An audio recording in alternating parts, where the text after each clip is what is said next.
नमस्ते सबको।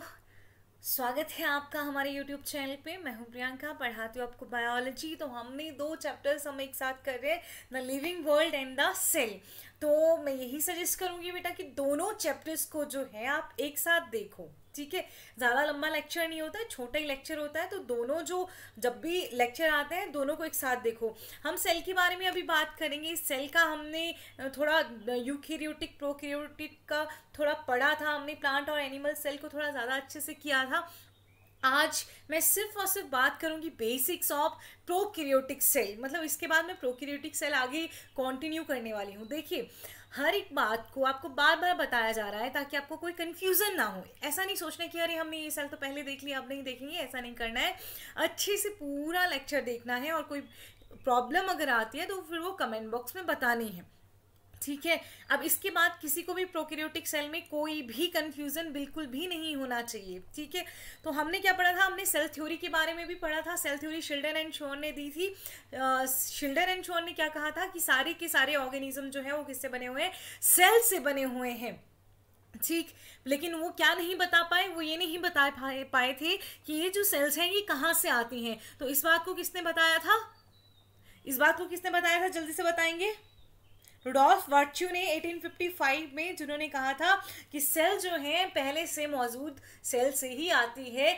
Sales arises from pre existing cell, जिसको हमने कहा था ओमिनिस सेलुला ई सेलुला, ठीक। फिर हमने शेप और साइज भी पढ़ा था, तो आपको ध्यान में होना चाहिए। तो देखिए, अब आंसर करेंगे बेटा सारे कमेंट सेक्शन में कि जो ए है ये कौन सी सेल्स है, इनका शेप कैसा है, बी सी एंड डी, ये सारी सेल्स जो हैं ये कौन सी हैं और इनका शेप कैसा है, ठीक है। ज़रूर आंसर करेंगे, जो भी लेक्चर देखा आंसर ज़रूर करेगा। चलिए देखिए, बात करते हैं हम प्रोकैरियोटिक सेल के बारे में। सबसे पहली बात जो बेटा आप याद रखेंगे कि प्रोकैरियोट्स में क्या कौन कौन सी सेल्स आएंगी। तो प्रोकैरियोटिक सेल में आती हैं bacteria, blue green algae. Blue green algae को ही हम क्या कहते हैं, cyanobacteria, mycoplasma and PPLO. PPLO का फुल फॉर्म क्या है, प्लूरोनिमोनिया लाइक ऑर्गेनिज्म। अब यहाँ पे एक गलती है, हालांकि ये पूरा बेटा एनसीईआरटी का है, लेकिन यहाँ एक गलती है। और गलती क्या है कि माइकोप्लाज्मा और पीपीएलओ एक ही बात होता है, ठीक। माइकोप्लाज्मा को ही प्लूरोनिमोनिया लाइक ऑर्गेनिज्म कहा जाता है। जब जो आपका सेकंड चैप्टर आता है क्लासिफिकेशन का, उसमें और बेटर तरीके से इसको बताया जाएगा। हालांकि मैं यहाँ पे भी जनरल सब इंफॉर्मेशन आपको दूंगी ही दूंगी, ठीक है। तो माइकोप्लाज्मा एंड पीपीएलओ डिफरेंट नहीं है, यहाँ पे एन नहीं, यहाँ पे और होना चाहिए था।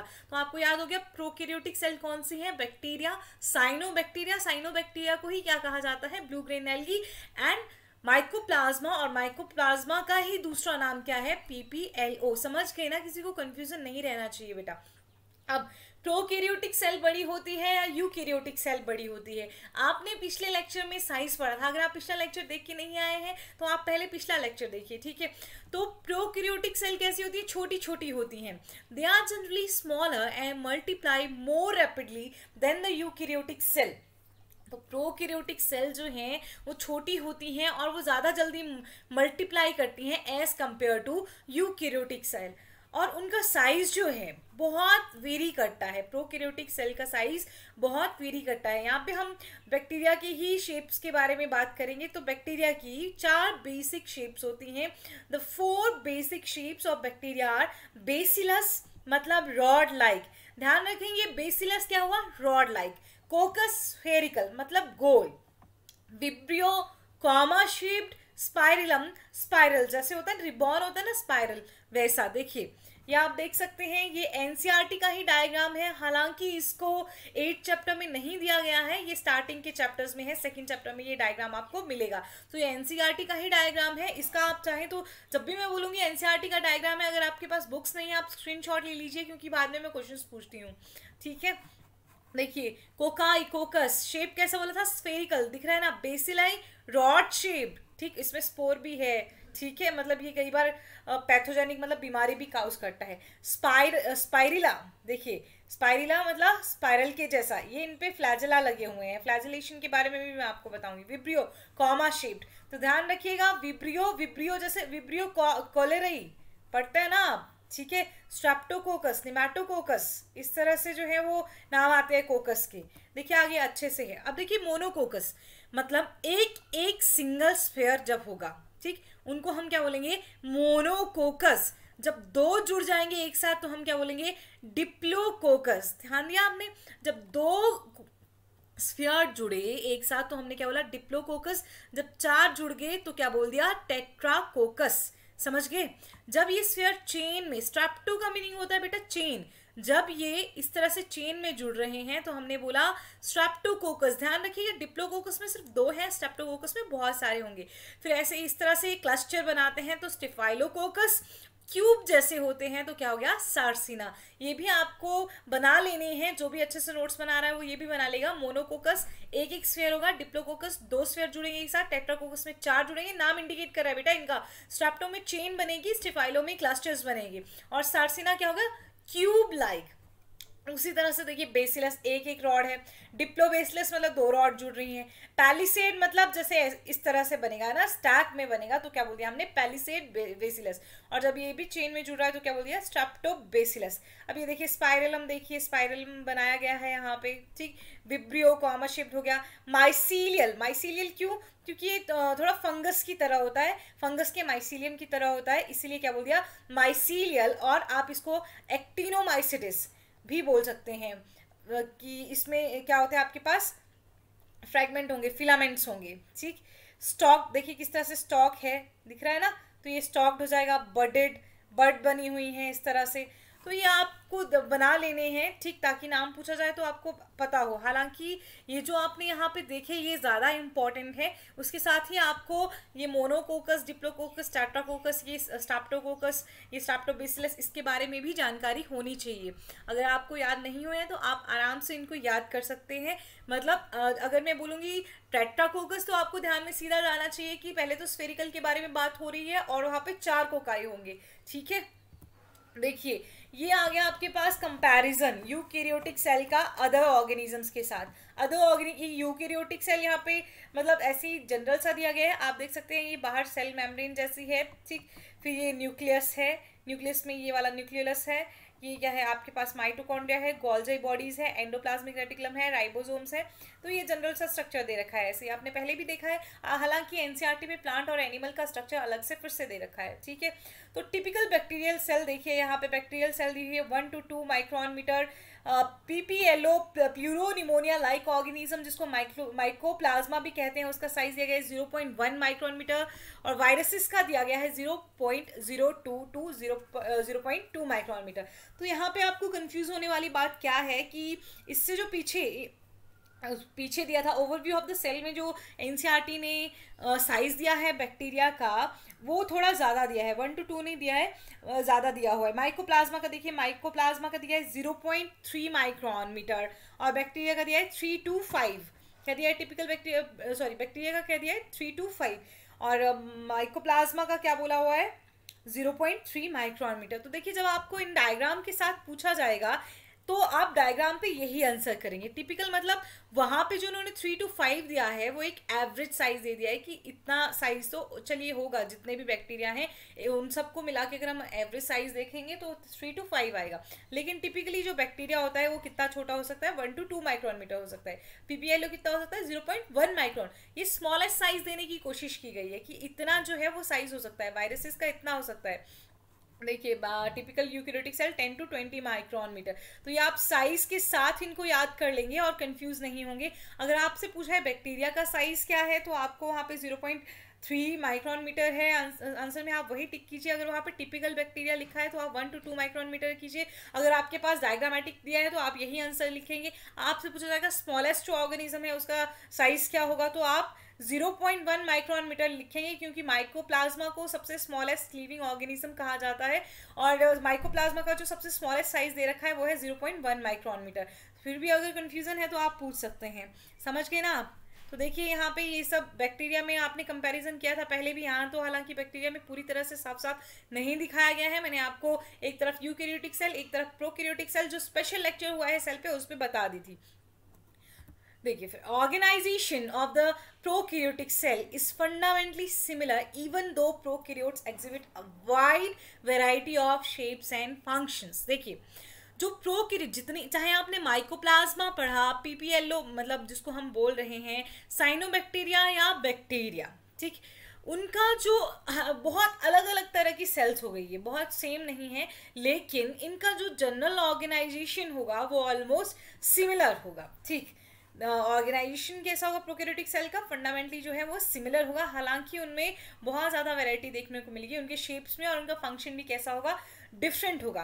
All prokaryotes have a cell wall surrounding the cell membrane except in mycoplasma. Very important line.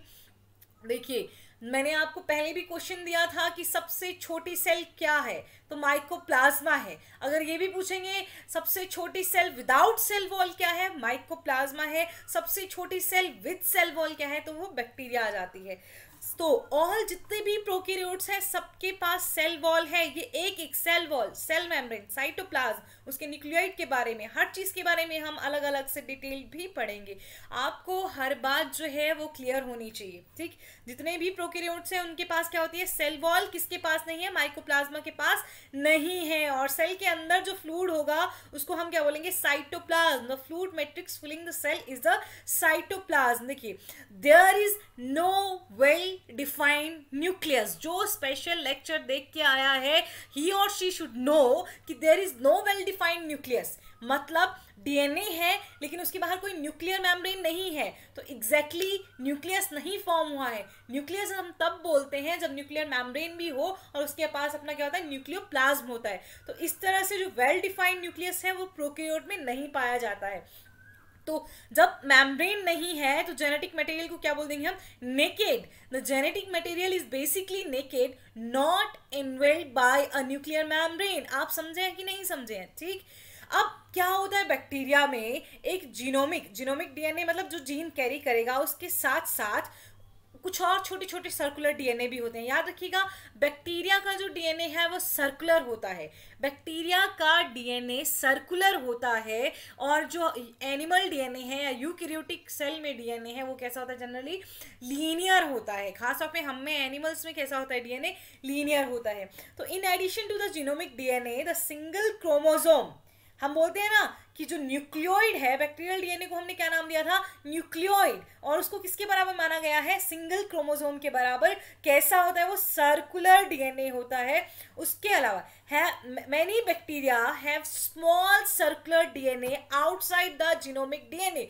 बहुत सारे बैक्टीरिया ऐसे होते हैं जिनके पास न्यूक्लियोइड के अलावा भी छोटे छोटे और सर्कुलर डीएनए होंगे, और इनको कहा जाता है these smaller DNA are called plasmids. इन छोटे छोटे डीएनए को क्या कहा जाएगा, प्लाज्मिड्स। हम और बेहतर से अभी इनको एक्सप्लेन करेंगे। आप अभी जनरली सीखिए कि एक बैक्टीरिया में क्या क्या हो सकता है। बैक्टीरिया में डीएनए, सेल वॉल कहा हमने, फिर हमने कहा मेम्ब्रेन भी है, फिर हमने कहा न्यूक्लियस, ट्रू न्यूक्लियस नहीं है, फिर हमने कहा जो वहाँ पे डीएनए है सिंगल क्रोमोसोम के बराबर है, वो कैसा है, सर्कुलर डीएनए है। लेकिन कुछ बैक्टीरिया ऐसे भी होते हैं जिनमें सर्कुलर डीएनए, अपने जीनोमिक डीएनए के अलावा भी छोटे छोटे डीएनए होते हैं, और उन छोटे छोटे स्मॉलर डीएनए को हम क्या कहते हैं, प्लाज्मिड्स। ठीक है, अब इन प्लाज्मिड्स का काम देखिए। The plasmid DNA confers certain unique phenotypic character to such bacteria. One such character is resistant to antibiotics. देखो तो प्लाज्मिड डीएनए जो है वो कुछ यूनिक फिनोटिपिक कैरेक्टर देता है। Unique phenotypic character in the sense वो बैक्टीरिया की मॉर्फोलॉजी को भी चेंज कर सकता है, उसके एक्सप्रेशंस को चेंज कर सकता है। और ऐसा ही एक कैरेक्टर क्या आ जाता है, रेजिस्टेंस टू एंटीबायोटिक्स। ठीक है, वो बैक्टीरिया जो है वो एंटीबायोटिक्स के लिए रेजिस्टेंट होता है। मतलब किसकी वजह से रेजिस्टेंट होगा, वो प्लाज्मिड की प्रेजेंस की वजह से। अगर हम एंटीबायोटिक देंगे तो बहुत सारे बैक्टीरिया जो हैं वो क्या नहीं करेंगे, उससे डेथ नहीं होंगे। क्यों? क्योंकि उनके पास क्या है, प्लाज्मिड है। प्लाज्मिड जो है उनको रेजिस्टेंट देगा एंटीबायोटिक्स के लिए।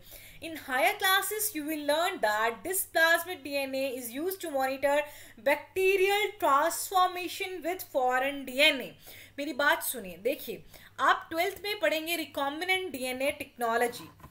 ठीक है, तो इसीलिए लिखा है हायर क्लासेस में आप पढ़ेंगे किस तरह से प्लाज्मिड डीएनए को ट्रांसफॉर्म किया जाता है। It is use to monitor bacterial transformation with foreign DNA. इसमें क्या किया जाता है, ये जो प्लाज्मिड डीएनए है इसको लिया जाता है, इसमें थोड़ा सा कट लगाया जाता है और आपकी जीन ऑफ इंटरेस्ट, कोई ऐसी जीन जिसको आप दूसरे इंडिविजुअल में डालना चाहते हैं, ठीक, और वहां जाके उसकी बहुत सारी कॉपीज बनाना चाहते हैं, तो आप उस जीन को लेंगे, प्लाज्मिड में इंसर्ट कर देंगे और फिर प्लाज्मिड को उस ऑर्गेनिज्म में डाल देंगे।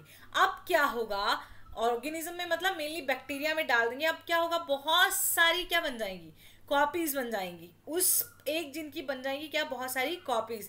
फिर उस बैक्टीरिया के आप नंबर बढ़ा सकते हो और उस बैक्टीरिया से उस जीन को निकाल के दूसरे किसी इंडिविजुअल में डाल सकते हो। अब हम सीधा ही क्यों एक इंडिविजुअल से दूसरे में क्यों नहीं डाल देते, क्योंकि कॉपीज का नंबर भी हमें बढ़ाना है और इसको करने के लिए हमें क्या करना पड़ेगा, रिकॉम्बिनेंट डीएनए टेक्नोलॉजी का यूज करना पड़ेगा। Nuclear membrane is found in eukaryote, सारे के सारे यूकैरियोट में, क्योंकि यूकैरियोट का मतलब है यू मतलब ट्रू, कैरियन मतलब न्यूक्लियस, ट्रू न्यूक्लियस है तो न्यूक्लियर मेम्ब्रेन होगी ही होगी। और no organelles like the ones in eukaryotes are found in prokaryotic cell except for ribosome. तो यूकैरियोटिक सेल में जितने भी ऑर्गेनेले पाए जाते हैं, प्रोकैरियोटिक सेल में वैसा कोई भी ऑर्गेनेले नहीं पाया जाता है, एक्सेप्ट कौन सा ऑर्गेनेले पाया जाता है, राइबोसोम। कौन सा ऑर्गेनेले पाया जाता है, सिर्फ राइबोसोम, जो कि मेम्ब्रेन लेस है। मेम्ब्रेन लेस है इसीलिए हम बोल सकते हैं कि प्रोकैरियोट में कोई भी मेम्ब्रेन बाउंड ऑर्गेनेलेस नहीं होते हैं।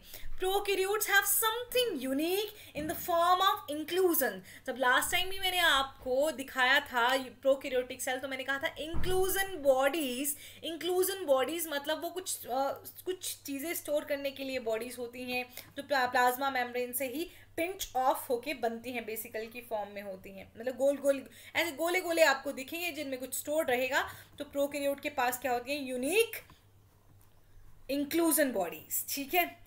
A specialized different form of cell membrane called mesosome is the characteristic of prokaryote। तो mesosome जो मैंने आपको बताया था कि इज एनालोगस टू माइटोकॉन्ड्रिया, क्योंकि उसका ऑरिजिन तो डिफरेंट है, उसका स्ट्रक्चर, मेनली स्ट्रक्चर तो उसका क्या है, डिफरेंट है, लेकिन उसका फंक्शन थोड़ा माइटोकॉन्ड्रिया की तरह होता है। वो भी एरोबिक रेस्पिरेशन में काम कर सकता है, इसके अलावा वो और भी काम कर सकता है, हम डिटेल इसको पढ़ेंगे, ठीक। तो specialised differentiated form of cell membrane क्या गया, मीजोजोम, मतलब वो क्या होता है, infolding of cell membrane, they are essentially infolding of cell membrane, मतलब सेल मेम्ब्रेन अंदर की तरफ को फोल्ड हुई होती है, ठीक। चलिए यहाँ पे आप देखिए अच्छे से फिर से एक बार देख सकते हैं डायग्राम को, बनाना भी है आपको ये डायग्राम।